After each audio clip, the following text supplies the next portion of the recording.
The following podcast is brought to you by Architura Education, SOAschool.com, and CloudSchool.com, in cooperation with the International Symposium Conference Series and the Prentice Hall Service-Oriented Computing Series from Thomas Earl. The podcast will now begin.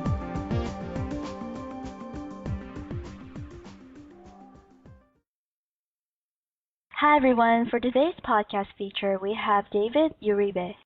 David has over 15 years of experience in the software industry working on projects for industries such as manufacturing, financial, government, and oil and gas. He has some certifications including SOA Architect, TOGAF 9, SCEA, Scrum Master, and PMP. He is currently an architecture director for Qvit Corporation and is serving as a professor in a software enterprise architecture specialization program in Colombia. Welcome to the podcast, David. Hello.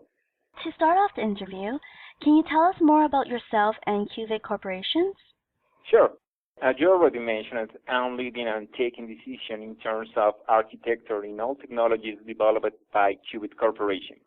Qvit is a new e-commerce company incorporating a service-based innovative technology to let the customers know in real time how different garments fit their body before placing an order on the internet, reducing returns and money waste. I'm also teaching enterprise architecture modeling, validation, and implementation in the software enterprise architecture specialization of the Javeriana University in Colombia.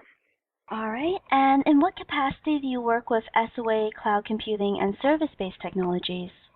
Well, service-based technologies and service-based solutions are a very important part of my professional life due to the great reception and demand of the enterprises seriously interested in business and technology alignment. In all industries you have recently mentioned in my profile, I've applied service-based solutions and technologies in different capacities, from simple requirements for a clean and flexible integration through complex enterprise architecture work to provide technology services to business processes. I think today is almost impossible thinking on technology solutions without thinking on services, cloud computing alternatives or messaging brokers and stuff like that.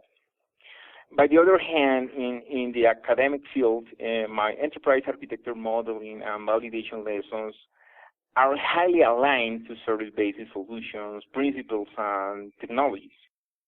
I see that you will be presenting at the upcoming event. Can you tell us more about your session and why you feel this topic is important? Okay, as I said at the beginning, Qvit offers a revolutionary service to simulate a dressing experience when you are shopping online. Qvit lets you create your avatar that is an accurate replica of your body based on your measures. And once your avatar is done, you will be able to see on real time how the garment fits your body in each of the available sizes. The service implies several math calculations, artificial intelligence, and the most relevant issue for the presentation, real-time graphic processing.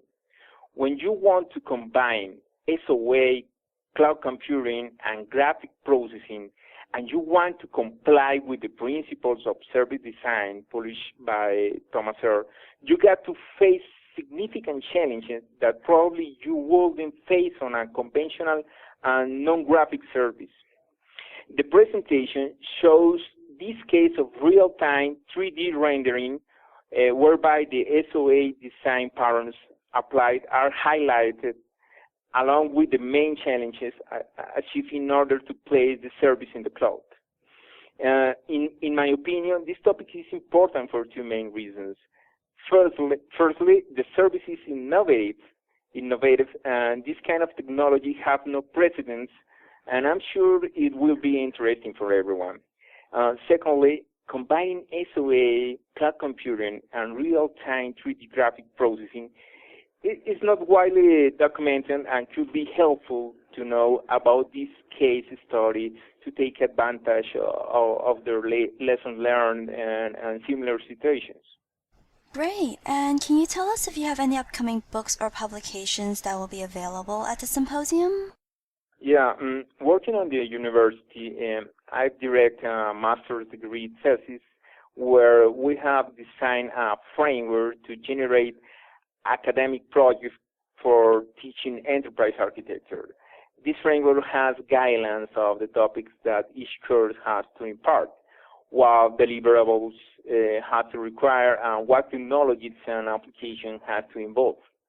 This framework was made based on TOGAP from the Open Group. I guess everybody knows what is it. The worldwide CDIO initiative. This initiative is an innovative educational framework that provides students with an education stressing engineering fundamentals set in the context of conceiving, designing, implementing, and operating in the real-world systems and products. If the audience is interested in the academic context of teaching enterprise architecture, this work could be a good reading. The paper of this work is under construction, so maybe it will be finished about the symposium date, and I will mention that in my discussion when we got this paper done. How about your work? Tell us more about your projects or accomplishments that you or your organization recently attained, and will any of these be discussed as part of your talk at the symposium? Well, Qvit is a startup company, and its technology was recently released on September 1st. So I don't have too much to say in terms of accomplishment, except in the technology released by itself. That's the core of my talk at the symposium. Looking at all the topic areas covered in this year's event, can you tell us which you feel are the most important or relevant right now? Yeah, okay. What I see in this symposium is that the topic areas were really well selected. For this reason, it's very hard to decide what would be the most important. I think the real-world cases studies and business cases for service technology category covers one of the most important goals of this kind of symposiums, that is to confirm that service-oriented solutions really work.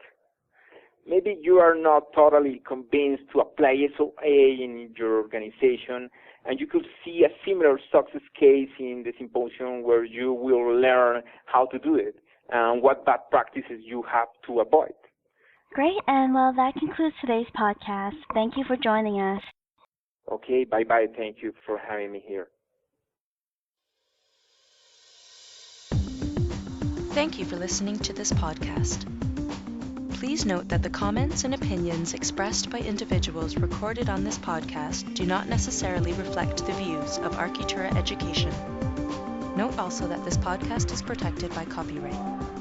To distribute or republish this audio file, please contact info@architura.com.